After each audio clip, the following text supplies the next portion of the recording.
Hello EFD squad and welcome back to Continental Club, where as always I'm joined by my partner in crime. It's Patrick Van Straten, and we are joined by someone with a criminal record, can't tell you what for. It's Joseph Tomlinson. Thanks for having me. First, you're welcome, mate.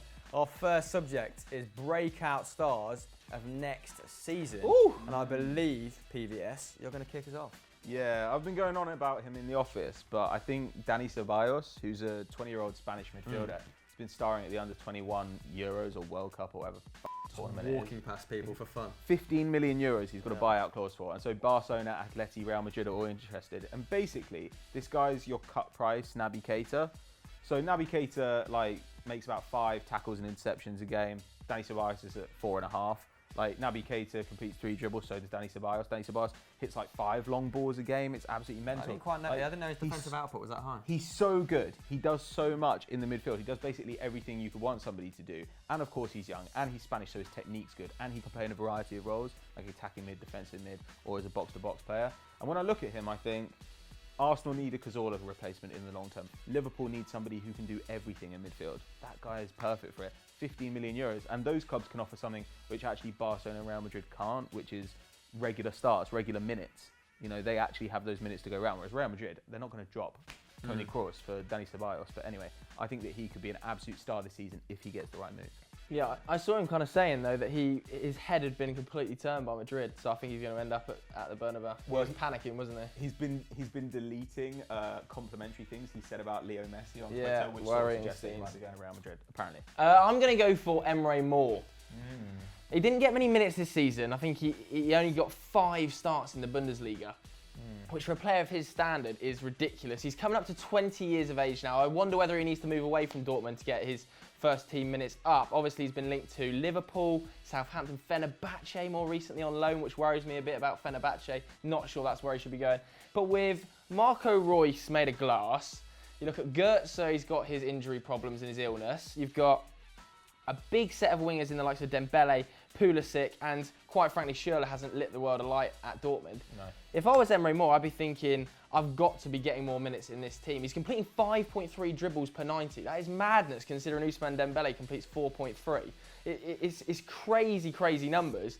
He's 2-footed, predominantly left, plays on the right, cuts in, havoc. He's tiny. He's got everything, Emre Mor. He really proved himself at the Euros. He's already capped as well. He's capped for Turkey, and it's a shame that he's not getting more game time at Dortmund. I'd like to see him get more next season, but with Dembele in the form of his life and Pulisic still ahead of him in the order, I'm not sure how much he's going to get, which is a shame. But I think breakthrough-wise, next season, if he gets a loan, he'll be a star. More importantly though, Emre Mor, incredible lid. Even better with a fidget spinner. Strong lid game. But moving on. Yeah, move on. Swiftly. I'm going to take a slightly different approach, maybe touch upon a player who we know about already, but I believe can cause more damage if he was given more minutes, and that is Angel Correa, the 22-year-old Argentinian from Atletico Madrid. In 1,200 minutes last season, he scored 4 goals and got 8 assists from attacking midfield. It is impressive. It is really impressive, and it looked like he was going to take up Griezmann's mantle when he was seemingly on the way to Manchester United. But now Griezmann's committed his future, much to Joe's chagrin. Don't know whether Correa will take a backseat or get more minutes, as I said. I mean, he's an extremely strong all-rounder as well, similar to your guy. I mean, he's completing 3.4 dribbles per game. He's making 2.8 tackles and interceptions per game too, which shows a very good work rate considering how advanced up the pitch he is. He only made 10 starts last season. Worries me as well. What happens if Costa comes in? If Costa comes in, for me, Correa's got to leave. I know he doesn't play in the same position, but surely if Costa comes in, Griezmann drops deeper, and then Correa is fucked. But guys, we've had our say. What do you think? Let us know, as always, in the comments below. Well, talented youngsters is a nice segue for our next section, guys, which is the conversation, how much is too much? And I'm going to come to you first, Joseph.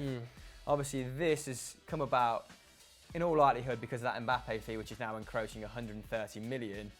As a Man United fan, you know all about overpaying. So what's your view? I mean, Man United are always forced to overpay because everybody knows we've got more money than anybody else. I mean, Paul Pogba, take him for example. Paul Pogba in 5 years' time might look like a reasonable fee. Of course, we massively overpaid for him because we weren't in the Champions League and there was other clubs circling, namely Real Madrid, who we had to outbid, otherwise he would have gone there, their Champions League team. But you look at the likes of Liverpool fans, I know you want to talk a little bit about this, moaning about £70 million for Naby Keita.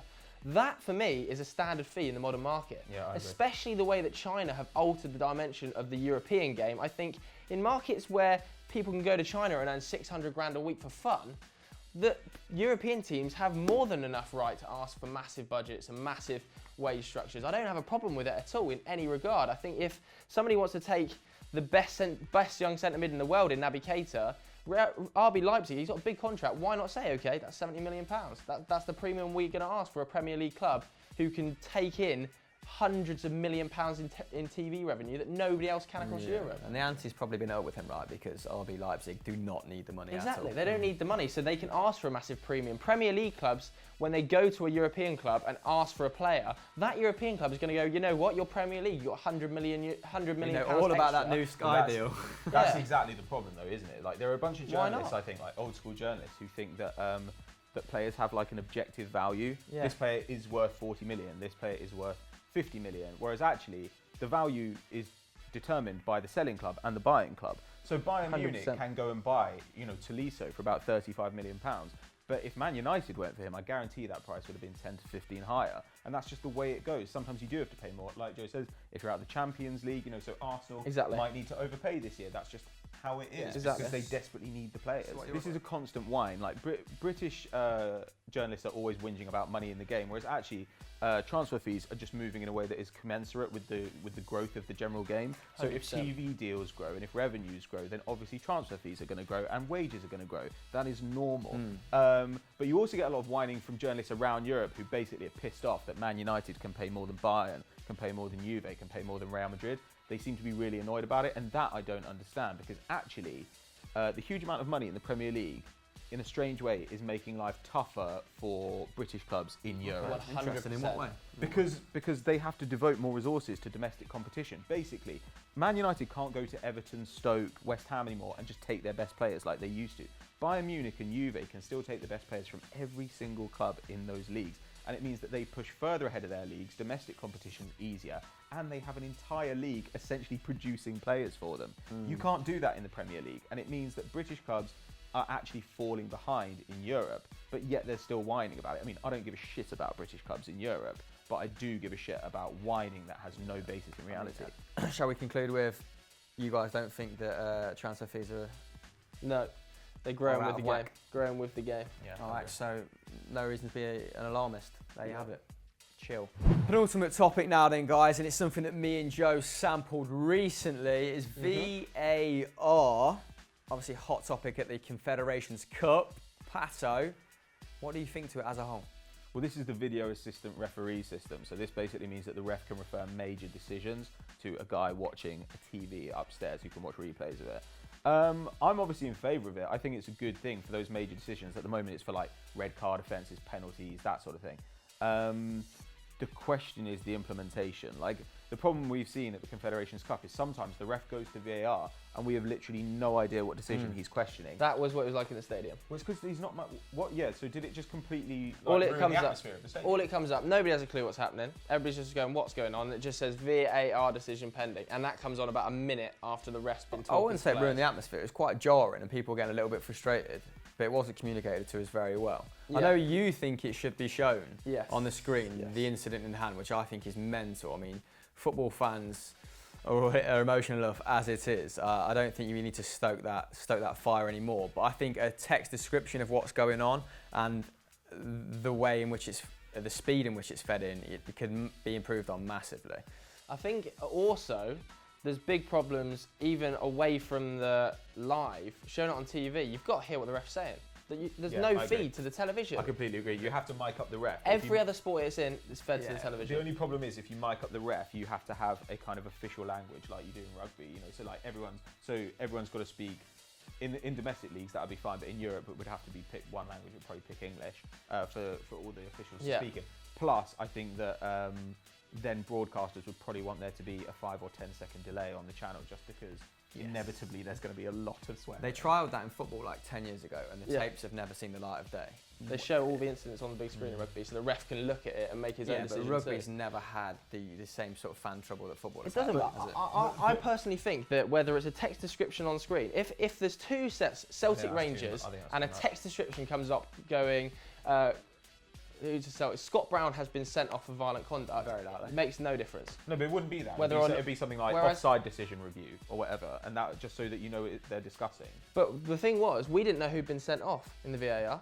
It didn't come out until they showed the Yeah, teams. I mean, I don't think Yeah. you should show a red card tackle again. I mean, that maybe there is maybe there's nuances within that, like maybe show an offside decision, maybe Yeah. show, but anything that can incite violence Yeah, or so strong emotion, maybe things perhaps like not. offside, that's got to be shown on screen because that puts an end to anything in the stadium. If it's clear as day and it comes up on the screen, everybody goes, I can't argue about that. It won't- He's clearly The offside. thing is, though, 9 times out of 10, it won't be clear as day. So, for instance, we all saw offside decisions from the Confederations Cup, where afterwards they put on that line across the pitch. That won't be on the replay. Obviously, it'll just be an assistant referee's decision on what it is. They need to find a way of putting that line on the screen. Then it's minutes of kind of basically post-production on something that's just happened, so that you can put it on screen. Like, it's a But you nightmare. look at that, how are they not able to do that when in cricket, in 30 seconds, they got a Hawkeye replay on screen of where the ball would travel after the ball's hit the pad? I just don't understand where that technology, how it's such a big cut-off between there and tennis. Well, cricket's easier. Cricket and tennis is easier though because you have like a static pitch, Yes. like the field of play is That's easier. what I was about to Whereas say. like the line of the defenders is constantly moving in football, and that's really hard for them. There's to, just more variables in football, isn't there? Yeah. Definitely, but the technology and the money's surely there now That's true. for somebody to sort that out. The thing you can't have is the ref going over and watching the video himself, which is what happened at the Confederations Cup. So It's he heard embarrassing. the VAR say something, and then he went over and watched the video himself, which is an implicit acknowledgement that he doesn't trust the Yeah. VAR. Whereas if he said to the linesman, "Oh, I didn't Yeah. see that incident. What happened?" The linesman said, "Oh, he elbowed him in the head." He'd just send them off. He wouldn't say, "Well, I Maybe- need to watch a replay of the footage myself." Maybe that was because of the nature of the incident. Why don't we poll it? Let's poll Guys, it. should they show the incident back in the stadium? Yes or no? Vote in the poll just above. Right, lads, to finish the show, we're going to do signing of the summer so far, asterisks. Yeah. But let's come to you first, Joseph. I'm going to go for Yuri Tielemans to Monaco. Monaco Okay. are leaking players, midfielders especially. I mean, Fabinho looks like he's probably off. Bakayoko's probably joining Chelsea. They've already lost. Who else have they lost? Lamar's probably going to go. Mbappe might well leave. They are in a bad situation. But Sure. to get Tielemans through the door for 25 million euros, when he is continuously improving at Anderlecht, a Belgium international, Vice captain at Champions League experience. There was interest from Manchester United, Manchester City, other big teams across Europe. 25 million euros. I think he got about 18, 19 goals last season, which is pretty special for such a young player in that position. I think that could well be, when we look in sort of 5 years' time, that could be one of the signings of the last few years. That you look back and you go, how did they Or pull in that 2 years' off? time when he moves on Yeah, for 60 how did they million pull that euros, off? yeah. Yeah, I think it's a hell of a move. Yeah, it seems to be. I mean, he was great at Anderlecht, as you said. Pato, Lacazette, maybe? I think that's a good signing. I don't think it's like a world beater. I think if Man United get Morata through the door, that would be a better signing for me. Even at 79 mil. Oh, he's great, mate. He's really good, and he's still very young. Yeah. But I don't know. That remains to be seen. I think I really like Kolasinac on a free. I think that's great. I also like Ruben Neves to Porto, from Porto rather to Wolves, and Maxi That's Philippe, absurd. who went to Dortmund. I think Yeah. that was under 10 million euros, which is nothing. Shock, Dortmund. But for me, Mo Salah has been the signing of the summer so far. The guy is player. absolutely outrageous. I mean, he was one of the best players in Italy last season. Huge numbers of goals and assists, incredibly fast, as we know. And cutting off the right, which means they can put Mane out on the left. And that attack is going to be frightening next season under Jurgen Klopp. If there's one guy who I think would fit under Jurgen Klopp, then it is Mo Salah. And I'm actually quite worried about Liverpool. If they get Naby Keita, I might put money on them to win the league. I might go for some of the signings that AC Milan have made of late. I mean, the likes of Çalhanoğlu, got Andre Silva, the signed Ricardo Rodriguez, haven't they, to shore up that fullback position. Fabio Borini. Fabio Borini on loan. Ooh. There must be something about Borini because There's nothing about it. There's nothing. He's got 8 goals in 3 years. That has tax write-off. more importantly, Frank Kessié in midfield, that's hugely amazing impressive for stuff. Atalanta last season. Part of me just maybe down to nostalgia, just wants to see AC Milan back in the Champions League, competing back at the top. What a regal kit that is as well. Yeah, Love it's a the nice AC kit. Milan But kit. by the way, Especially Hakan when Beckham was there. Çalhanoğlu's team photos. Have you seen it? No. Looks like his ears are upside down. Oh, and also, isn't his head tiny? Tiny pinhead. It's like his body's like quite close and his head's really far away. Surely it's not as small as Tomlinson's. It's pretty close to being as small You as could mine. and knit I've got you could knit a fucking jumper tiny with head. Tomlinson's head. It mate. is small.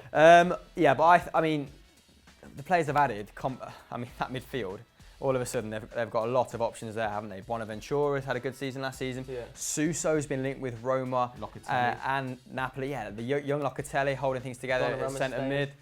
Donnarumma stayed. I think maybe they need a right back. Abate has been there for a long time now, hasn't he? Yeah. He's ageing. They've been linked with Conte, haven't they, from Atalanta? Yeah. So let's see if that signing works out. But I'd like to see AC Milan back at the top. I think they've conducted incredible business. Do you know their current sporting director was the lead scout for Sunderland at one point? Barini. So he obviously rates Barini, yeah. Do you rate Barini? Let us know in the comments below. So guys, end of the show. Thank you for turning out. Thanks, mate. I mean, Thanks it is for your having me. I mean, it is your job, so Yeah, same office. haven't really got a choice, have we? No, it's a try. Literally sitting 50 yards away. What should they do next, Pato? Stay right here on Eurofootball Daily. Check out Football Mundial. Check out Stat Wars, of course, and all our great top 10s. Joseph? Follow us on Instagram. Handles on screen now. Why not? Pato posts some sick gym pics. And guys, we want your questions next week. We didn't do them this week because we were in Russia, ill prepared. So get at me and Pato on Twitter. And as always, like and subscribe. There we go, enthusiastic. Sayonara. That was Bye. perfectly timed.